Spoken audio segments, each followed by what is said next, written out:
बिस्मिल्लाहिर्रहमानिर्रहीम। अस्सलाम वालेकुम। फुफ्फो के किचन में आप सबको खुशामदीद। फुफ्फो भाई आज बना रही है स्पेशल कद्दू, पेठा कद्दू, जिसे पंजाबी में कासू कोला भी कद्दू कहते हैं। तो एक अदद मैंने लिया। देखे ना बहुत ज़्यादा हरा है और ना ज़्यादा सुरख है। जो पक्का होता है उसका हलवा भी बनाते हैं, मगर हम आज बनाएंगे सालन, चिकन में डाल के कद्दू का सालन। ऐसे मैंने पीस काट लेने हैं। ये देखिए मैंने पीस काटा हुआ है। इसी तरह के पीस काट के इसके बाद हमने छोटे छोटे पीसों में इसको काट लेना और बॉईल करने के लिए रख देंगे।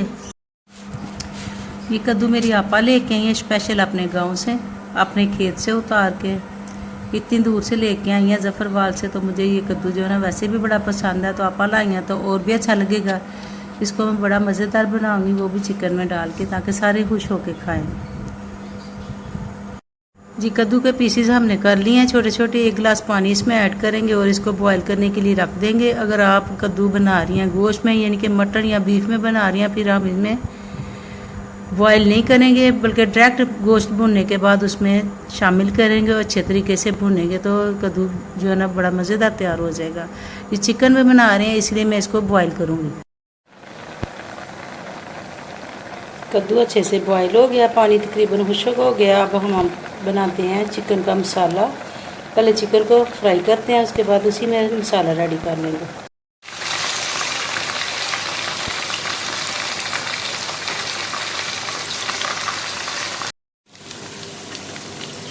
चिकन अच्छे से फ्राई हो गया। 2 चम्मच हमने इसमें डाले हैं लहसुन के, और 1 बड़ी प्याज जो बारीक काट ली है, 2 से 3 अदद हरी मिर्चें हैं, साथ में अदरक का पेस्ट भी है और अदरक स्लाइस में काटी हुई। तो इसको हमने 3 से 4 मिनट के लिए भून लिया। भूनने के बाद अब इसमें शामिल कर रहे हैं 2 बड़े टमाटर लिए हैं, 2 लाल मिर्चें मैंने ली हैं, तो उनका पेस्ट बना लिया, इसमें शामिल करेंगे। साथ ही हम शामिल कर देते हैं इसमें मसाला जार। सबसे पहले बारी आती है नमक की। 1 बड़ा चम्मच नमक का मैंने डाला। 1/2 चम्मच मैंने रेड मिर्च का पाउडर है।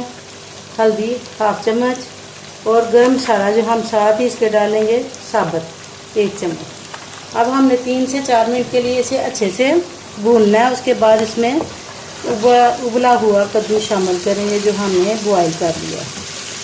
3 से 4 मिनट भूनने के बाद हम इसमें बॉईल किया हुआ कद्दू शामिल करेंगे। थोड़ी देर के लिए इसे कर देते हैं कवर, 3 से 4 मिनट के लिए। प्याज और लहसुन जो अच्छे तरीके से गल जाए।